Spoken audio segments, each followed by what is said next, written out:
J.R.R. Tolkien's The Lord of the Rings is a masterpiece of world building, filled with intricate histories, diverse creatures, and a bestiary of fantastical creatures. While dragons and trolls often steal the spotlight, the fell beasts, the winged steeds of the Nazgul, deserve a closer examination. These terrifying creatures are not merely monstrous mounts, they are carefully crafted symbols of dread, power, and the encroaching darkness that threatens Middle-earth. This deep dive will explore the details surrounding the fell beasts, examining their origins, physical descriptions, role in the narrative, and the lasting impact on fantasy literature. Greetings all, I'm your guide, the Archivist. Today I will look at the fell beasts, their origins, their influences on the events of Middle-earth, and their final fate. Before we begin, please remember to like the like and subscribe waystones down below, so that more people can learn from the archives. Unlike many creatures meticulously detailed in Tolkien's Legendarium, the precise origin of the fell beasts remains somewhat ambiguous. We know they are associated with Mordor and serve as aerial steeds for the ringwraiths, but the precise breeding or creation of these beasts is never explicitly revealed. This ambiguity adds to their mystique and underscores their connection to the dark arts practiced within Mordor.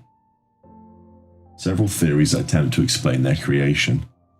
One suggestion is that they are a twisted perversion of some pre-existing winged creature, perhaps corrupted by the dark magic of Sauron.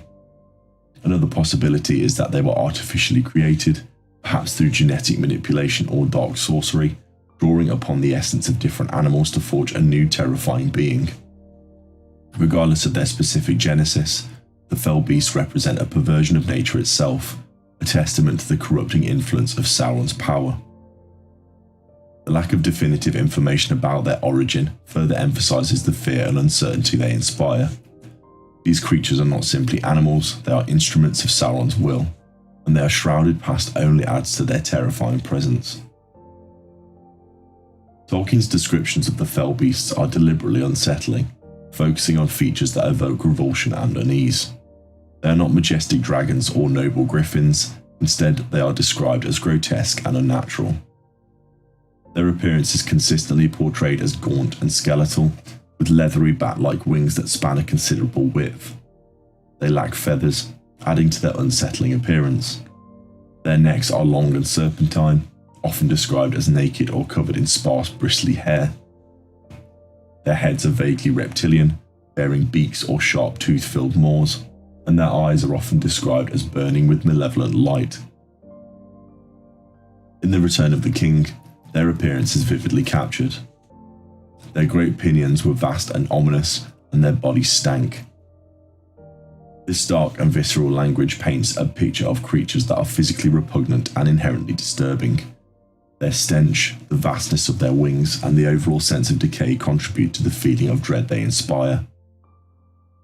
The absence of specific details, replaced by evocative and unsettling descriptions, allows the reader's imagination to fill in the gaps, often resulting in a creature even more terrifying than anything that could be explicitly described.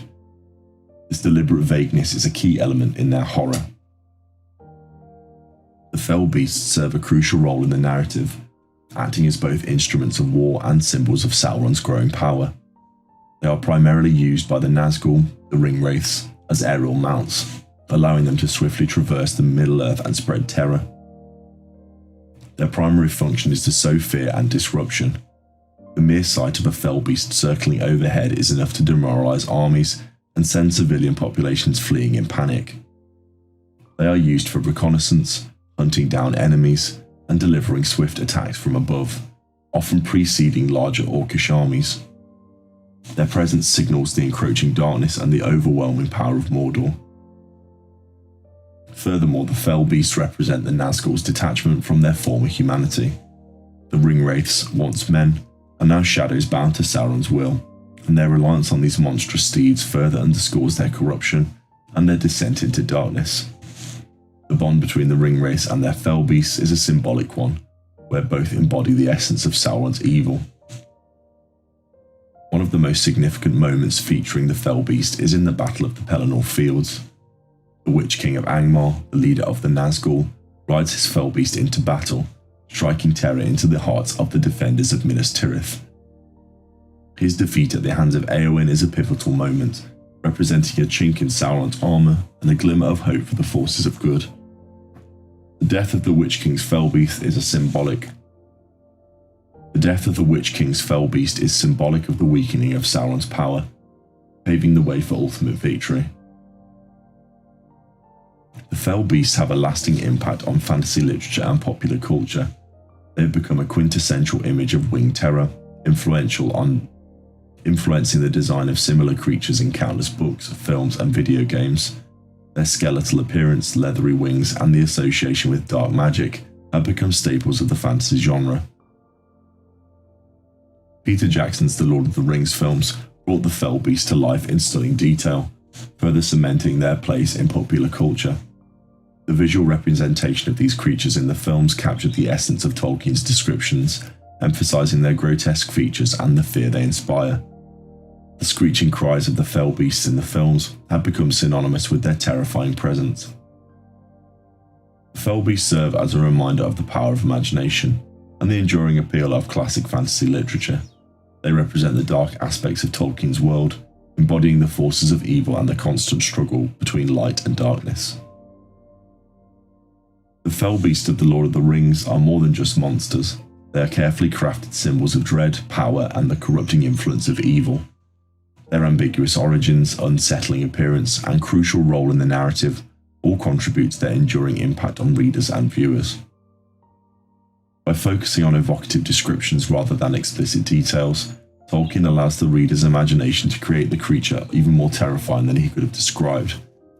Their association with the Nazgul and their role in spreading fear and disruption further solidify their place as a key element of Sauron's arsenal. The Fellbeasts are a testament to Tolkien's genius, demonstrating his ability to create creatures that are both terrifying and deeply symbolic. They remind us of the constant struggle against darkness and the importance of courage in the face of overwhelming odds. They remain a chilling reminder of the power of evil and the enduring relevance of Tolkien's masterpiece. And so I have now covered the content for this video, but if there's anything that has been missed, please share them in the comments down below. If you enjoyed this content, please remember to like the like and subscribe waypoints down below. Eluiga Vanadvan. Until we meet again.